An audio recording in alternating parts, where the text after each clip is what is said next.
I recently got a call from my brother-in-law, and he asked me if I was interested in making a couple of cookie cutter handles for a client of his. Now, if there's one thing I think this world needs, it's more cookies. So, I've got this piece of flame maple here that I think is kind of pretty. I've got a rough sketch of what the cookie cutter handles need to look like. So let's get to work.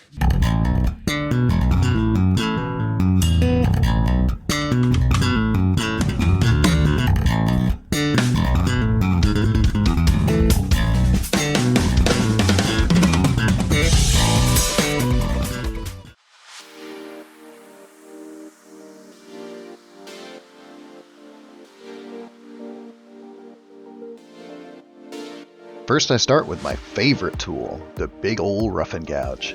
And I know what you're thinking. Hey Tim, that's not really that big of a gouge, dude. And yeah, you'd be right. But it's the biggest gouge I got, and quite frankly, I love it. If you're a wood turner, you know what I'm saying.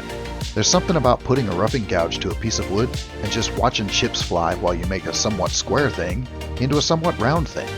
It's almost therapeutic. And until I get enough money gathered up to buy me a big boy roughing gouge, this is my weapon of choice for step 1. I mean, just look at those chips fly.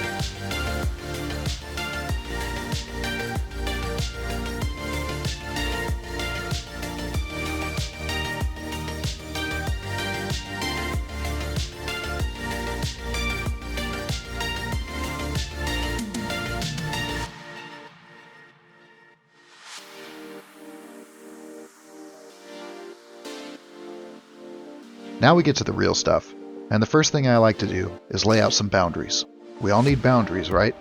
For this, I reach for my parting tool and just outline what will be the top and the bottom. So with some lines laid out for the shape, let's start shaping this thing.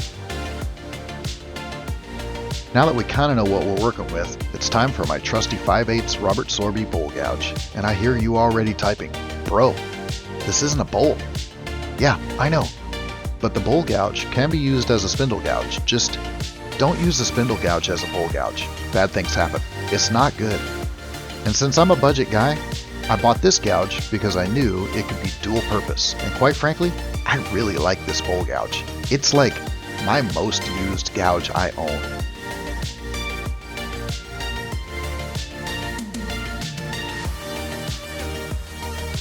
This is just some good old-fashioned spindle turning here, like a table leg, but smaller and kind of stubby, like if a gnome needed a table leg. At some point, the big old 5/8 gouge is just too big. I find I'm really good at going too far, too quick. Just ask my wife. So let's back up a bit and reach for my little gouge. Now this is actually a 3/8 Shopsmith gouge from way back in the 80s. It works, so I keep using it. Now this little feller is a 1/4 inch mini bowl gouge. It's cute, isn't it? It gets into tight spaces and keeps me from doing dumb things.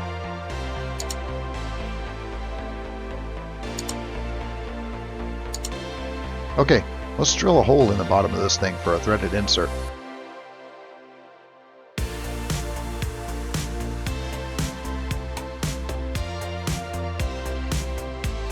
From there, we head to the sanding. I like to use a 60 or 80 grit pad for any really bad spots, or if I've torn the grain too much, basically for hiding my flaws.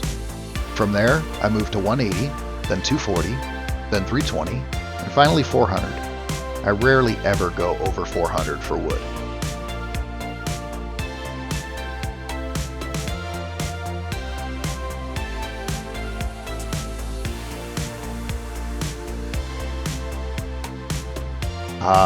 The denatured alcohol rub, mostly for a sneak peek at the wood grain, but also for cleaning sanding dust and to pop the grain. Nice. Trying a different finishing process on this one. I recently won the giveaway over on Tournage Dubois' channel for the Brad's Abrasive Paste finishing kit, so let's give that a shot. And a quick thanks to Double D for the giveaway. Appreciate it, man. First, we hit it with the abrasive paste. Then we come at it with the tongue wax. I'm still learning how to use this stuff best. You put it on, let it sit for a bit, then buff the crap out of it. Yeah, it's not too bad, Brad. Cool.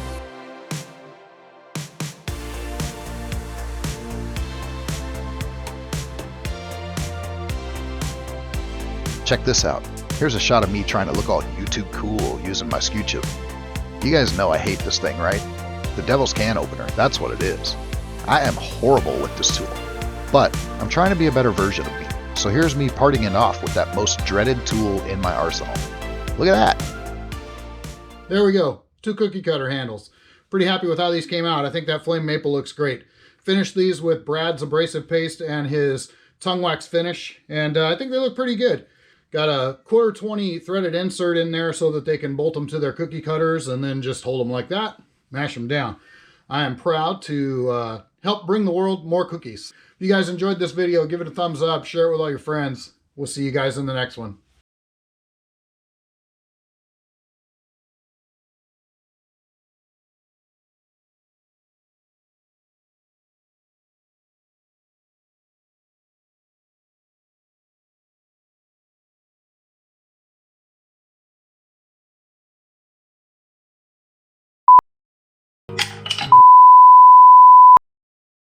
There we have it. 2 cookie cutter hand. Words are hard.